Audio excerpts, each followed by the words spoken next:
What have you seen from practice so far that's been encouraging, and are they mostly healthy at this point? Yeah, the cross country kids are runners that were involved in cross country need a little bit of time off, and we've tried to do that to some extent, and we'll give them a little bit more time to do some easier running over Christmas. But I think that some of our middle distance runners are looking very good right now. And I know that our men's 4x4 relay is going to be a very good relay team this year, and I think that's important. We've got 400-meter guys that are running well. That adds a lot to your squad because they can move down and do shorter sprints, and a lot of times some of those guys can move up and do longer sprints like the 600.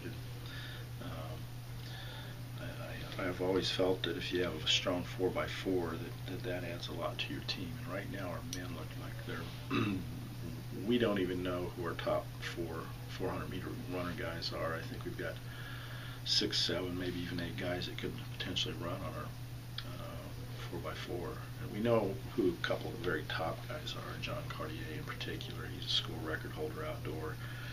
I think he ran 47.1 or 47.2 last year at the outdoor national championships, and he's knocking on the door to maybe run 46 point this year, and we'd like to see that. And he's looking forward to having a great season, I know. But we're very deep in that 400 area this year, and that's probably the strength of our squad. And in addition to the hurdles, we've got very good long sprinting group and a very good hurdles group going right now. So I'm excited about that. On the women's side, again, I think that we're a pretty balanced team. We filled some areas where we were a little bit weaker last year in the sprints and the hurdles, and I think that's actually going to be a strength of ours this year. We'll be very good in the pole vault and I think in the throws with Jamie Krause and Brittany Erdman kind of leading that group. Those two should be two of the best throwers in the conference, I think, and we should have some of the a good large group of women pole vaulters that will be contenders in the pole vault this year. And then I think on the women's side, I think our multi-eventers, our heptathletes and pentathletes, are going to be very competitive this year, particularly on the women's side. So we're looking forward to seeing what they can do. When you look at the rest of the conference, where do you see your teams fitting in? Well, it's early. We have absolutely no idea really what other teams have on their teams, who's healthy, who maybe has lost an athlete or two that could have helped them either through attrition or graduation. In most cases we know who's graduated, but you don't really have a very good idea going into the season really in track and field exactly what the other teams have. I would say that these are two of the best conference level track teams we've ever had in terms of having the numbers of men and women that can fill just about all the events and have scoring potential in just about all of them to do well at the conference meeting. In our conference, you've got to be able to have a balanced squad to be able to compete for the conference championship in track and field. You just can't have a group of events where you're not scoring points in our conference. Certainly, there are times you see once in a while where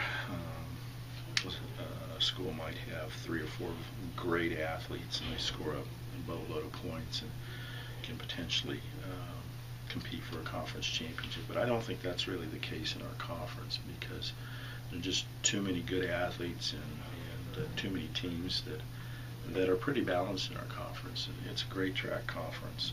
I think it's, if not the best small college track conference in the country, it's got to be right up there among the very best. That's exciting because when you get to the conference championship, schools really load things up, and it's a very important meet for us, and that makes it very exciting.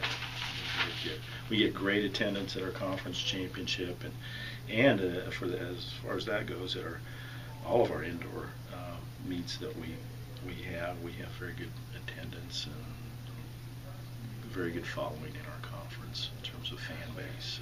So it's fun to see. You mentioned winning the outdoor championship on the women's side last season. Does that give you any momentum going into this season? Does that experience help those participants in any way? Or? Well, I think it kind of reinforces what's possible in our with our team, and that if we go out and have a good meet and have some confidence that we can compete at the top level of the conference. And I don't know that we're going to be in a position to contend for the conference championship, but I really think that our women's team and our men's team will be contending for a spot in the top three, and certainly every year we like to think that we can challenge for the conference championship. A couple of years ago we just about won the men's indoor conference championship. That was a very exciting meet for us, and we ended up second. We had a baton problem on one of the legs, and that cost us the conference championship in all likelihood. But that's the nature of track and field. It can come all down to the very last event, and we'd like to think that both our teams can compete for that conference championship this year. I think we can, but it's a little bit early to really say how we stack up against all the other conference squads. So, You start the season next weekend, 14th and 15th. What do you expect to see right away there? Well, it's a little bit early to start our indoor track season, but this year, because we start school a little bit later in January, we're really kind of missing out on one or two January meets this year, so we felt that it would be good to go ahead and have an intercollegiate meet here in December and get going. Take advantage of the fitness levels and the skill levels that our athletes have developed this fall, and get an idea where we're at. And so it'll be a little bit of a low-key meet, but I know our athletes are very excited about this, particularly our athletes that have been training this fall and have not been involved in cross-country or other sports. They've been working, and now they get a chance to really see what they can put together in a real competition. And I think they're very excited for that. At this point, we just expect to have Hastings College here as our competition, and that's great. A small meet like this gives everybody a chance to see where they're at and compete. And we're looking forward to it. I think that we're going to see some pretty good marks there this 14th and 15th here coming up.